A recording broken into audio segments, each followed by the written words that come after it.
every person. I'm appreciating those who have been watching, subscribing, and sharing the gospel of Jesus Christ.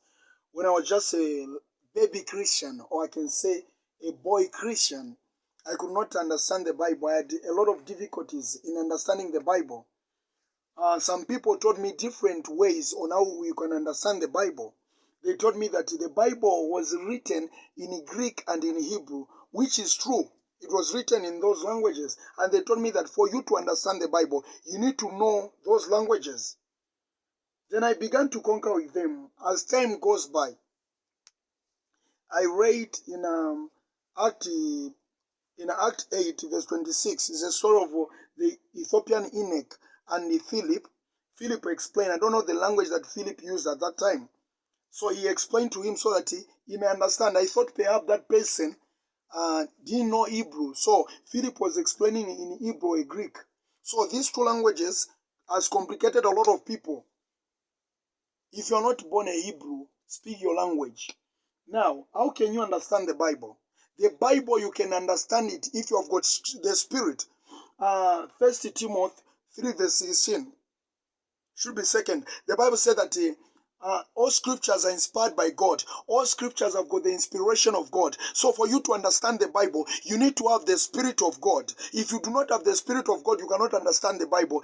Jesus did not say that all scriptures are inspired by Hebrew and Greek. No, they are inspired by God, by the Spirit of the living God.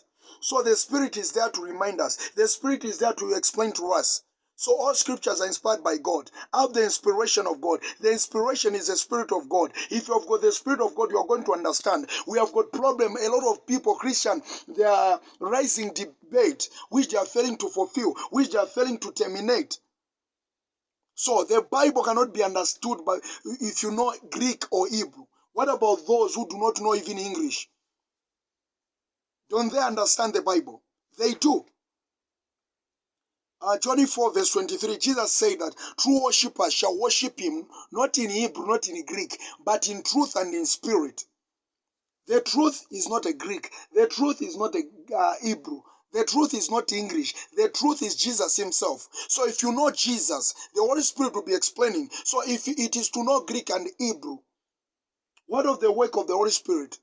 The Holy Spirit is a help according to John 14 verse 26. The Bible said that he shall remind you the things that you read. We have got dictionary, I've got this and that. For you to understand the Bible, have the inspiration of God, then you are going to understand it.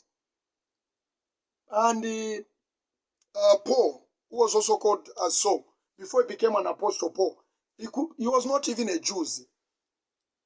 He was a Gentile, but he understood the Bible more than other disciples.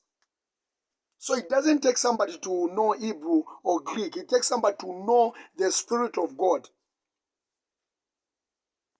So, if you want to understand the Bible, read the Bible, take your time, ask God for the revelation. The Bible is all about revelation. And God has warned me severally that I should not debate. When you begin to debate, you have to know if somebody has got the Spirit of God or they do not have. If they don't have the Spirit of God, you argue and other people lost in your argument. So, you can understand the Bible by reading, having the inspiration, having the discernment, and asking God. You have to know the voice of God because the Bible is the voice of God. The Bible is God himself. The Bible said that in the beginning was the Word was with God, and the Word was God. And God spoke, let there be light. Now, for those things to appear, what language did God use? We don't know. Perhaps it is Nyanja, we don't know. But the Son understood and appeared. God bless you for everything that you are doing.